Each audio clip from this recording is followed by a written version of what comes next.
Visakha deputy mayor పదవి విషయంలో జనసేనకు టీడీపీ షాక్ ఇచ్చింది. ఈ మేరకు స్టీల్ కవర్లో పార్టీ నాయకత్వం పేరును కూడా పంపింది. జనసేన కార్పొరేటర్ దల్లి గోవిందరెడ్డి పేరును ఖరారు చేసింది. మేయర్గా తెలుగుదేశం పార్టీ అభ్యర్థి ఎంపిక కావడంతో డిప్యూటీ మేయర్ పదవిని తమకు ఇవ్వాలని జనసేన పార్టీ పట్టుబట్టింది. దీంతో టీడీపీ నాయకత్వం కూడా అందుకు అంగీకరించింది.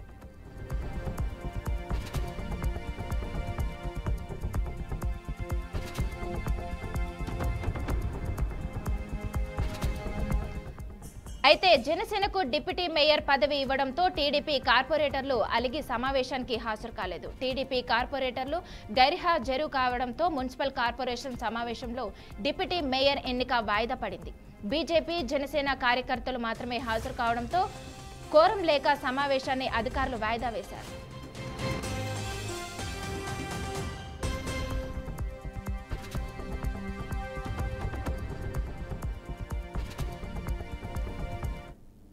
ఇక ఇదే అంశంపై మరింత సమాచారం మా ప్రతినిధి నాయుడు అందిస్తారు. నాయుడు చెప్పండి.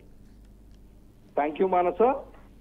విశాఖ జీవీఎంసీ డిప్యూటీ మేయర్ ఎన్నిక రథకందాయంలో పడిందని కూడా మనం చెప్పుకోవచ్చు. ప్రధానంగా చూసుకున్నట్టయితే కనుక గత వైసీపీ ప్రభుత్వంలో ఉన్న ఏర్పాటైనటువంటి వైసీపీ మేయర్ అభ్యర్థి కావచ్చు, అదేవిధంగా డిప్యూటీ మేయర్ ఇద్దరికి కూడా అవిశ్వాసం పెట్టి ఇద్దరిని కూడా తొలగించడం జరిగింది. ఈ నేపథ్యంలో మేయర్ అభ్యర్థిగా టీడీపీకి చెందిన పీలా శ్రీనివాసరావు మేయర్ గా కూడా ప్రమాణ స్వీకారం చేశారు.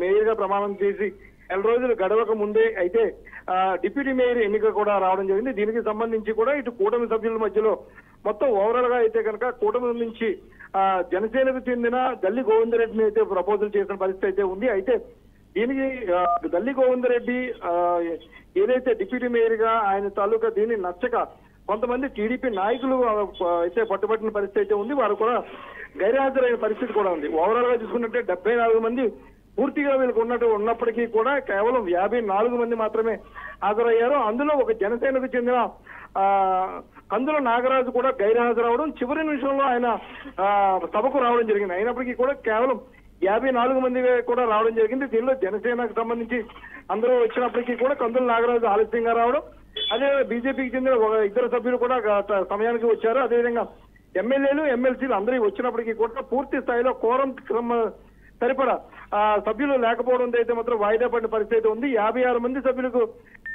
56 కోరం ఉండాల్సి ఉండగా కేవలం 54 మందే కోరం సరిపోకపోవడంతో అయితే మాత్రం డిప్యూటీ మేయర్ ఎన్నికనైతే రేపటికి వాయిదా వేసిన పరిస్థితి అయితే ఉంది.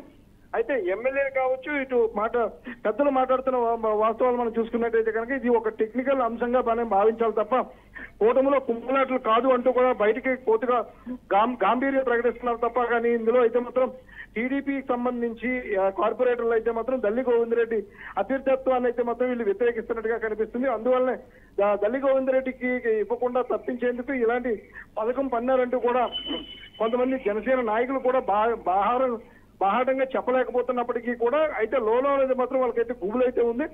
డిప్యూటీ మేయర్ ను జనసేనకు చెందకుండా చేసేందుకే ఇలాంటి పన్నాగం పన్నారంటూ కూడా వాళ్ళు చెప్తున్న పరిస్థితి ఉంది. అయితే ఉత్తరాంధ్రకు సంబంధించినంత వరకు ప్రధానంగా ఎప్పుడైనా సరే ఏదైనా విషయం మొదలైంది అంటే కనుక అది విశాఖ నుంచే మొదలవుతుంది. అటువంటిది కూటమిలో కుమ్ములాట్లు మొదలయ్యేంటే అప్పుడే వైసీపీ నేతలు గుసగుసలు ఆడుకోవడం కూడా మనకి ఇక్కడ కనిపిస్తూ ఉంది. అయితే ఇక్కడ పూర్తి స్థాయిలో రేపు డిప్యూటీ మేయర్ ఎన్నిక మళ్ళీ రేపటికి వాయిదా పడిన నేపథ్యంలో రేపు ఏమైనా ఇటువంటిది ఏమైనా కొనసాగుతుందా లేదా అన్న దానిపై అయితే మాత్రం సస్పెన్స్ కొనసాగుతూనే ఉంది. అయితే పచ్చికర్ల రమేష్ బాబు కావచ్చు, అదే వంశీకృష్ణ శ్రీనివాస్, అదేవిధంగా మిగతా కూడా వ్యక్తులు కూడా చెప్తున్నారు. కానీ టీడీపీకి సంబంధించి ఏ ఎమ్మెల్యే కూడా మాట్లాడే పరిస్థితి లేకపోవడం ఇక్కడ గమనార్హం. ప్రధానంగా ఇటు జనసేన బీజేపీ నాయకులు అయితే మాట్లాడుతున్నారు కానీ టీడీపీ నాయకులు ఎందుకు మాట్లాడడం లేదు, ఎందుకు మౌనం వహిస్తున్నారు దానిపై ఒక స్తబ్దత అయితే నెలకొని ఉంది. అదేవిధంగా రాష్ట్ర అధ్యక్షులు పల్లా శ్రీనివాసరావు సభకు హాజరైనప్పటికీ కూడా కార్పొరేటర్లు టీడీపీ కార్పొరేటర్లు సభకు హాజరు కాకపోవడంపై అయితే మాత్రం అంతా కూడా ఆశ్చర్యాన్ని వ్యక్తం చేస్తున్న పరిస్థితి ఉంది. రాష్ట్ర అధ్యక్షులే సభకు హాజరై ఈ మేయర్ ఉప ఎన్నికకి మద్దతు ఇస్తున్న నేపథ్యంలో ఈ కార్పొరేటర్లు ఎందుకు ఇలా చేశారన్న దాని మీద మాత్రం ఆలోచనలు అయితే పడుతున్న పరిస్థితి ఉంది. అయితే రేపటి సభకి అందరినీ రప్పిస్తామంటూ కూడా బాహాటంగా చెప్తున్నారు. అయితే వేచి చూడాలి రేపు పరిస్థితి ఎలా ఉంటుందన్న దానిపై అయితే మాత్రం సందిగ్ధత అయితే కొనసాగుతూనే ఉంది. Manasa. Thank you Naidu. Thanks for the updates.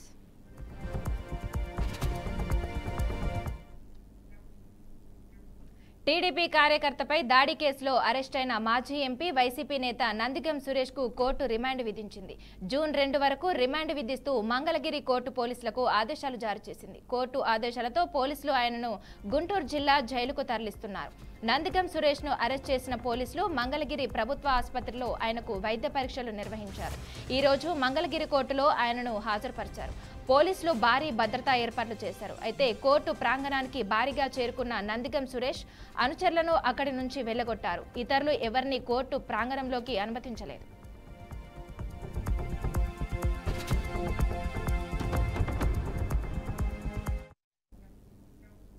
YSR జిల్లా ప్రొద్దుటూరు మండలం గోపవరం పంచాయతీ ఉప సర్పంచ్ ఎన్నిక నేపథ్యంలో గోపవరం పంచాయతీ కార్యాలయం వద్ద పోలీసులు భారీ బందోబస్తు ఏర్పాటు చేశారు. ఉప సర్పంచ్ ఎన్నికను 11 గంటలకు నిర్వహించనున్నట్లు ఎన్నికల అధికారి రామచంద్రారెడ్డి తెలిపారు. గోపవరం పంచాయతీకి 100 మీటర్ల దూరంలో ఉన్న దుకాణాలన్నీ పోలీస్ అధికారులు బంద్ చేశారు. అలాగే సెక్షన్ 144 విధించారు. ఉప సర్పంచ్ ఎన్నిక సజావుగా జరిగేందుకు అధికారులు అన్ని ఏర్పాట్లు చేశారు. కాగా ఇప్పటికీ 2 సార్లు ఈ ఉప సర్పంచ్ ఎన్నిక వాయిదా పడింది. ఎప్పటికప్పుడు పరిస్థితిని సమీక్షించేందుకు ఉప ఎన్నిక కేంద్రం వద్ద డీఎస్పీ పి భావన ఎన్నికల అధికారులు బందోబస్తుతో పర్యవేక్షిస్తున్నారు.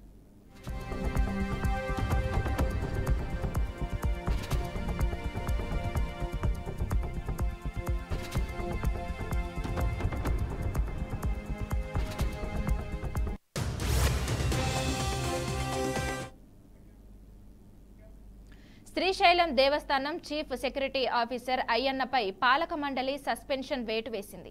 10 రోజుల క్రితం కొందరు అన్యమతస్థులు ఆలయ సందర్శనకు వచ్చారు. వారి దగ్గర అన్యమత పుస్తకాలు ఉండటంతో క్యూ లైన్స్ వద్ద సెక్యూరిటీ సిబ్బంది తిరిగి వెనక్కి పంపించారు. అయితే వారు వెళ్లకుండా అక్కడే మత ప్రచారం చేశారు.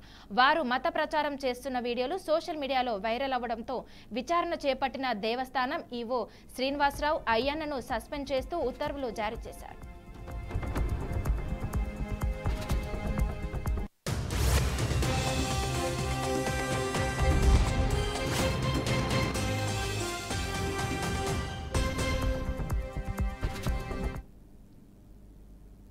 విజయనగరం జిల్లా బొబ్బిలి మున్సిపల్ చైర్మన్ గా రాంబార్కి శరత్ బాబు ఏకగ్రీవంగా ఎన్నికయ్యారు. చైర్మన్ గా శరత్ ను గెంబలి శ్రీనివాసరావు ప్రతిపాదించగా వైసీపీ అసమ్మతి కౌన్సిలర్ కె రామారావు ఆమోదం తెలిపారు. దీంతో చైర్మన్ గా శరత్ ను ఎన్నికల అధికారి రామ్మోహన్ రావు ప్రకటించి ఎన్నిక ధృవీకరణ పత్రాన్ని అందజేశారు. బొబ్బిలి చైర్మన్ గా ఎన్నికైన శరత్ కు ఎమ్మెల్యే బేబీ నాయక కౌన్సిలర్లు అభినందనలు తెలిపారు.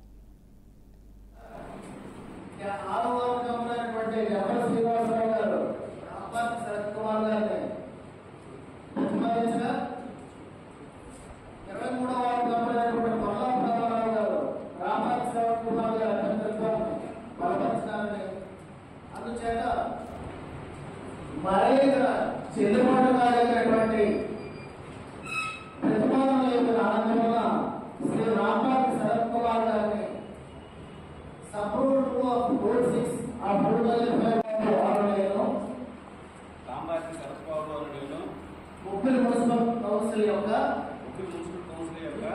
చైర్మన్ అయినందున శాసనం ద్వారా స్థాపితమైన భారత సంవిధానం పట్ల యథార్థమైన శ్రద్ధానిష్టలను కలిగి ఉందని భారతదేశం యొక్క సార్వభౌమత్వాన్ని మరియు అఖండతను సమర్థించనని నేను చేపట్టనున్న కర్తవ్యం శ్రద్ధాపూర్వకంగా నిర్వహించనని దైవ సాక్షిగా ప్రమాణం చేస్తున్నాను.